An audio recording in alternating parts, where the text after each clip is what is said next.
Leslie Thompson, Argus Observer, November 2, 2023.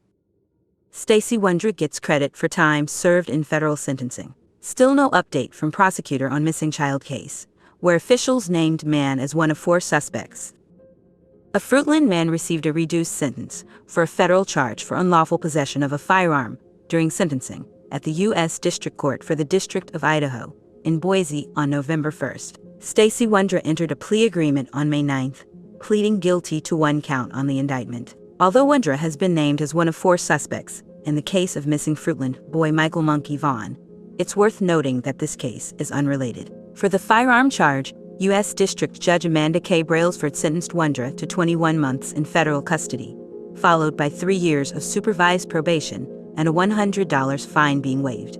According to court documents, it was recommended Wondra continue serving his sentence in Ada County Jail, where he has been held on behalf of the U.S. Marshal for the case. Wondra received credit for good time served and, as such, his expected release date is sometime in February. According to the case, Wondra knowingly had the firearm that he was disallowed from having due to a previous firearms conviction in 2019 in Montana. He also took the firearm, a Savage Arms Model 93 R1717 caliber rifle and associated ammunition, to a store in New Plymouth and sold them. Wondra's charge could have brought up to 10 years in prison and/or a $350,000 fine, along with 3 years supervised release.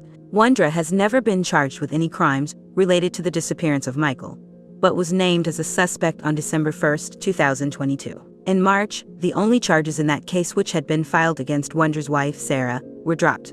Fruitland Police Chief J.D. Huff subsequently told the Argus Observer the Wondras remained suspects in the missing child case.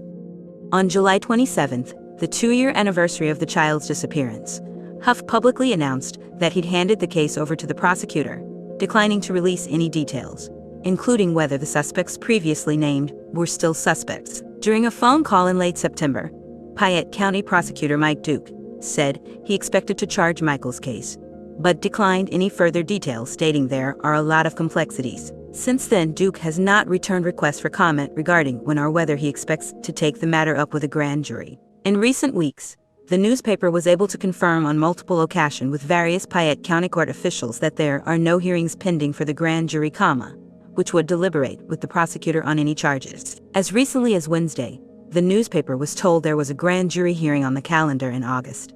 However, during a check on Thursday, court officials backpedaled and told the Argus they were not allowed to say anything about such a calendar, referring the newspaper back to the prosecutor's office. Per Idaho Criminal Rule 6, grand jury paneling and hearings are closed to the public. However, there is no language in the law governing the creation of such jury panels, which states hearing dates are not public information. An official at Duke's office told the newspaper that Duke has instructed them not to let out information regarding that calendar. Requests for comment are still pending with Duke.